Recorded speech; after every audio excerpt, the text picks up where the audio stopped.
Utah Mammoth versus Toronto Maple Leafs. It's a clash of two teams skating on different rhythms. Utah chasing road momentum, Toronto looking to defend home ice at Scotiabank Arena.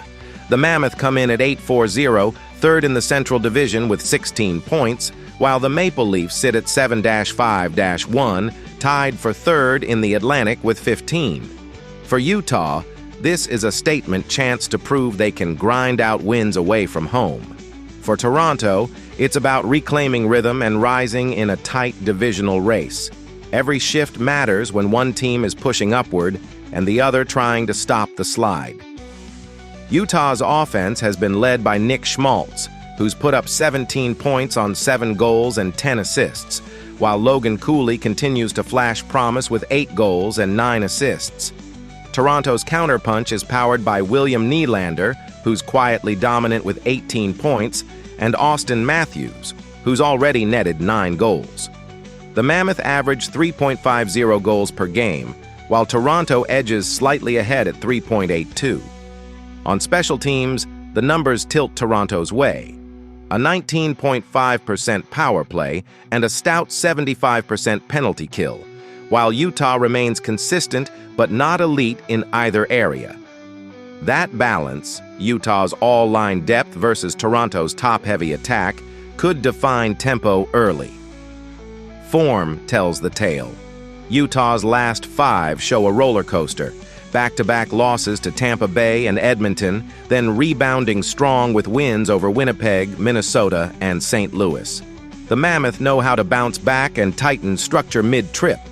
Toronto's recent 5 mirror inconsistency, tight wins over Pittsburgh and Buffalo, but stumbles against Columbus and Carolina. They're hovering in that frustrating middle ground, flashes of brilliance, flashes of breakdowns. Both teams know that a single mistake in transition could define the flow, and with Utah's fast break tendencies, Toronto can't afford lazy backchecks. Between the pipes, it's a duel worth every headline. Karel Vejmelka, 300, 2.79 GAA, .890 brings steady road poise for Utah, while A. Stolaz, 5-4-1, 3.12 GAA, .896 shoulders Toronto's net with streaky but resilient performances. Utah's Vitek Vanacek offers insurance with a .913 save rate, while Toronto's Caden Primo has struggled in limited work. One calm save or shaky rebound could swing the night. This is a classic clash of steadiness versus volatility, a goaltending narrative that's likely to define the rhythm of the first 40 minutes before fatigue sets in. After analyzing both teams, my pick for this match is Utah Mammoth winner. Tactically, expect Utah to clog the neutral zone and test Toronto's patience. The Leafs' top line will press pace, but the Mammoths' structured forecheck can frustrate their rhythm. If Toronto can establish early puck control and open the middle ice for Matthews, they'll test Utah's defensive gaps. But if Utah's forecheck keeps Toronto chasing, the crowd might grow restless by the second period. Expect physical board battles. Chris Tanev's absence on Toronto's blue line will be felt, opening more chances for Utah's transition game. The Mammoths' chemistry in tight spaces has been impressive, and their ability to convert rebounds could prove decisive in front of Stolaz. Both benches understand this game's subtext. For Utah, a win means proving legitimacy among Western contenders like Colorado and Winnipeg. For Toronto, a victory resets momentum and halts inconsistency before it grows into something deeper. The Maple Leafs' offensive potential is undeniable, but their defensive rotations without key pieces have been vulnerable to counterattacks. Utah's balance and discipline make them difficult to chase once they establish a lead. Prediction: Utah Mammoth 4, Toronto Maple Leafs 3, OT. Expect a high-tempo back-and-forth battle where Utah's secondary scoring outlasts Toronto's firepower. Schmaltz and Cooley stay hot, while Vejmelka's poise under pressure delivers the road win in dramatic overtime fashion. St. Louis Blues versus Washington Capitals. Two teams skating in opposite directions collide in Washington tonight as the St. Louis Blues look to build on a narrow win while the Capitals fight to stop a frustrating slide. The Blues enter at 4-7-2, sitting near the bottom of the Central Division with just 10 points, while Washington's 6-5-1 mark places them 7th in the Metropolitan with 13 points. Both clubs are searching for traction. St. Louis chasing consistency after a rocky start, and the Caps desperate to rediscover rhythm after 3 straight defeats. Momentum is everything at this stage of the season, and this matchup carries it in buckets. Statistically, the tale of the tape reveals a contrast in identity. The Blues average 2.85 goals per game, but surrender a hefty 4.00, a glaring defensive issue that's kept them chasing games. Washington, meanwhile, grinds out 2.58 goals per game, but defends far more efficiently, allowing just 2.33. The Capitals own the edge in power play defense at 75%, while the Blues operate a sharper man advantage at 25%. On the offensive side, Tom Wilson leads the Capitals with 13 points, while Dylan Strome adds 8 assists and steady two-way play. For St. Louis, Pius Suter headlines with 8 points, while Jake Neighbors leads with 6 goals, and Robert Thomas anchors the attack with 4 assists. This matchup pits the Blues' opportunistic forwards against one of the stingiest defenses in the East, and that tension could define the night. Recent form tells an urgent story. St. Louis snapped a 4-game losing streak by edging Edmonton 3-2, but before that had dropped tough contests to Columbus, Vancouver, Detroit, and Pittsburgh, often undone by defensive lapses. Washington's struggles are even more pressing. A 4-3 shootout loss to Buffalo, preceded by defeats to the Islanders, Stars, and a 7-1 collapse against Ottawa. Their lone bright spot came in a 5-1 rout of Columbus. The Caps are pressing, gripping their sticks tighter, while the Blues are quietly finding signs of pushback. Momentum may just tilt toward the team showing fight rather than frustration. Between the pipes, the duel demands attention. For St. Louis, Jordan Binnington, 3-4-0, 3.08 GAA, .888%, continues to battle through heavy workloads, while backup Joel Hofer has struggled at 5.18 GAA. Washington's Logan Thompson has been steadier, posting a 1.51 GAA and a stellar .935 save percentage through 5 wins. His calm presence and rebound control have kept Washington in games even as offense sputters. If Thompson can outduel Binnington early, that edge could snowball fast. But the Blues' shot selection and net front presence could challenge Thompson in ways recent opponents haven't, particularly if they capitalize on second-chance looks. After analyzing both teams, my pick for this match is Blues winner. Tactically, this matchup boils down to composure versus chaos. The Blues must tighten defensive gaps and use their physical forecheck to disrupt Washington's neutral zone flow. The Capitals, meanwhile, need to rediscover puck movement on the power play and capitalize on St. Louis's shaky penalty kill. Expect Wilson to set the tone physically, while Suter and Thomas look to exploit open ice in transition. The X factor? Washington's energy level at home. If the Capitals start slow again, St. Louis's confidence could soar. And with multiple key Washington forwards still out, including Pierre-Luc Dubois and Ethan Frank, the offensive depth test grows steeper against a hungry Blues squad determined to climb back toward .500. Prediction: Blues 3, Capitals 2, OT. St. Louis has momentum, a steadier attack, and a goaltender used to handling pressure. Washington's defensive structure will keep it close, but the Blues' resilience and opportunism should carry them through a tight, low-scoring thriller at Capital One Arena. Columbus Blue Jackets versus Calgary Flames. Calgary lights the lamps tonight at Scotiabank Saddledome as the Flames, 3-9-2-3, 1-3-1 home, try to cool down a Columbus team that's found its groove.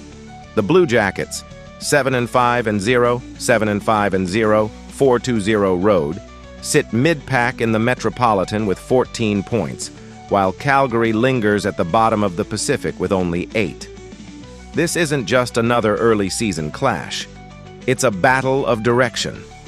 Columbus is building confidence off a sharp stretch of road wins, while Calgary is desperate to stop a season from slipping before it ever starts. Columbus brings balance. Kirill Marchenko leads the Jackets with 12 points, 5 goals, 7 assists, setting the tone for an attack averaging 3.25 goals per game.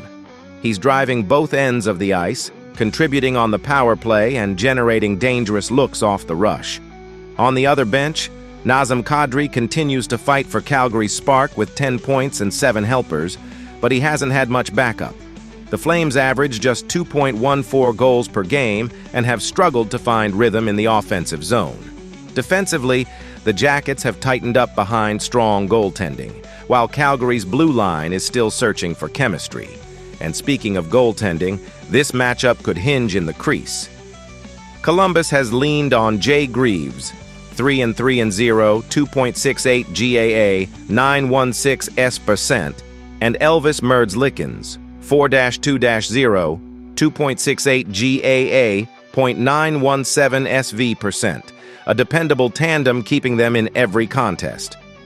Calgary's rookie Dustin Wolf, 3-8-1, 3.39 goals against average, 0.884 save percentage, is enduring growing pains, while D. Cooley, 1.98 GAA, 0.933 SV%, has shown flashes but little experience. That's a major imbalance. Columbus has consistency. Calgary has questions. Recent form tells the story even clearer. The Jackets have taken 4 of their last 5, including a 6-3 statement win over Toronto and 2 tight finishes decided in extra time. They've been grinding out results, winning ugly when they must. Calgary, meanwhile, has dropped 3 of 5, surrendering 4 goals in back-to-back losses before edging Philadelphia 2-1. Their defense bends late, and their offense rarely takes over. It's the difference between a team learning to close and one struggling to hold on. After analyzing both teams, my pick for this match is Blue Jackets winner. The tactical edge belongs to Columbus.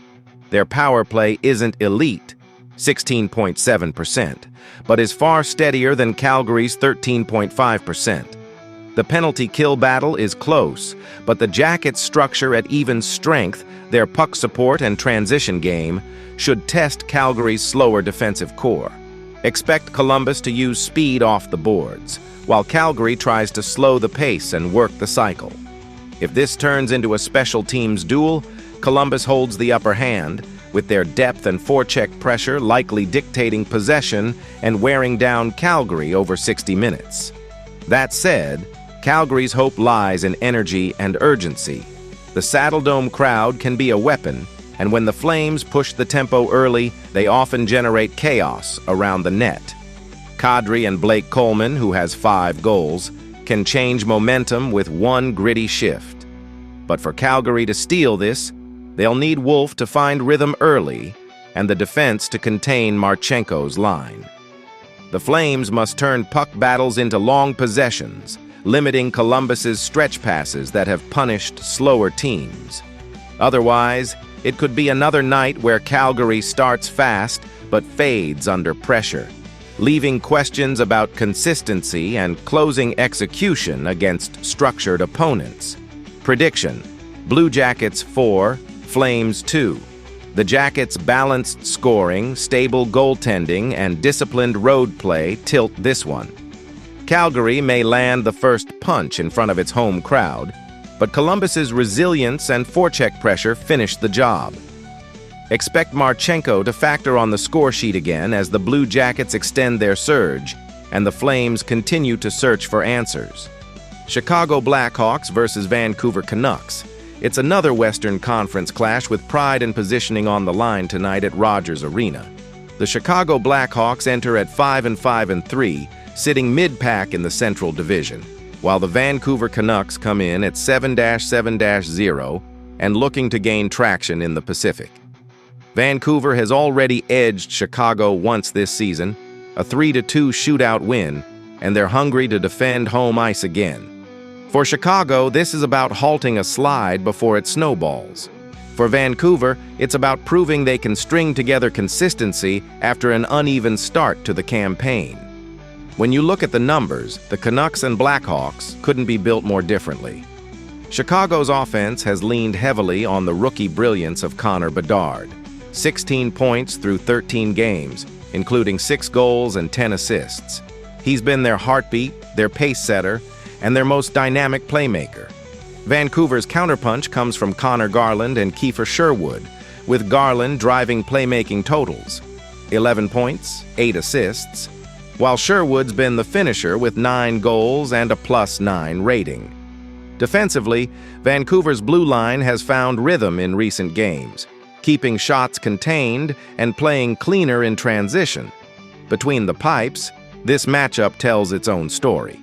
Spencer Knight has carried the heavier load for Chicago, posting a 2.63 goals against average and a .913 save percentage.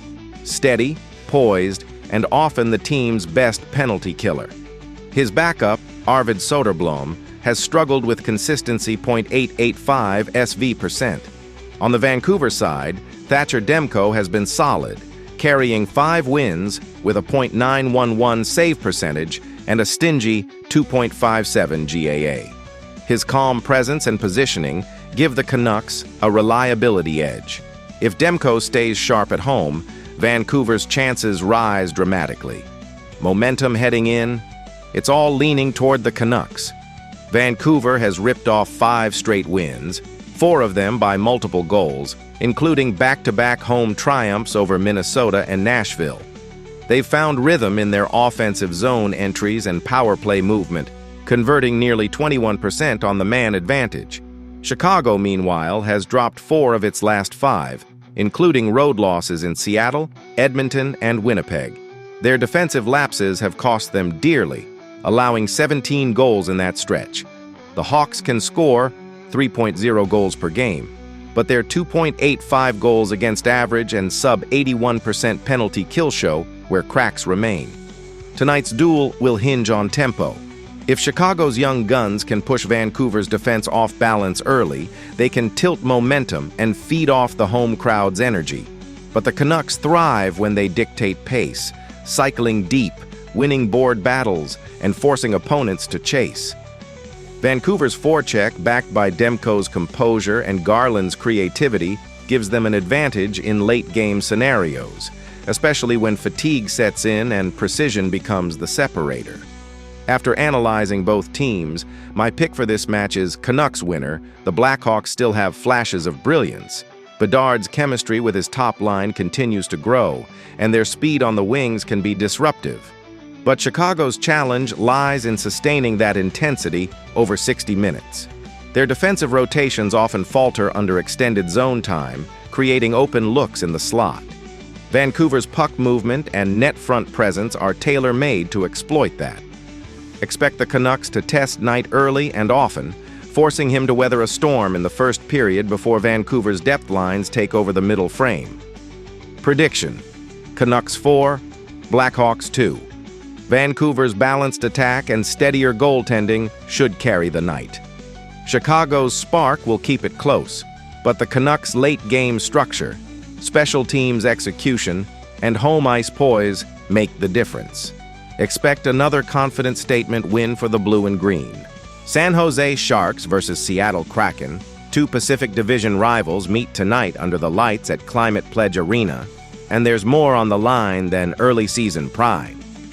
The Kraken, sitting atop the Pacific at 6-2-4, 16 points, are looking to stretch their home dominance to a perfect 5-0-2, while the Sharks, 4-6-3, 11 points, are clawing to climb out of the lower half of the division.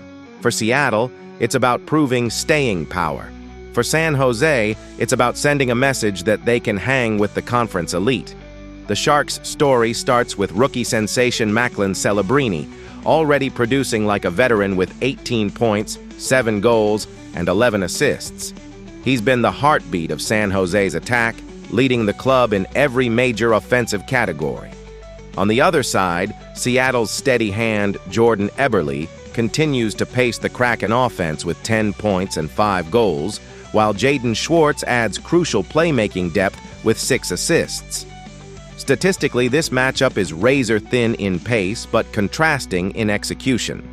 San Jose averages 3.23 goals per game, but gives up 4.00, often forced into high-scoring scrambles.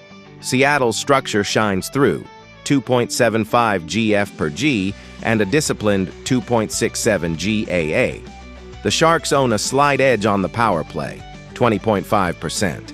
But Seattle's penalty kill has been sharper, 71.0%.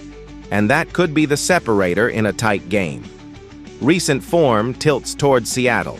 The Kraken have taken 3 of their last 5, including a convincing 3-1 win over Chicago, showing confidence in closing games at home. The Sharks, meanwhile, have battled inconsistencies. 2 straight losses following back-to-back overtime wins. Their shootout loss to Detroit, 3-2, showcased grit, but also exposed defensive lapses late in games.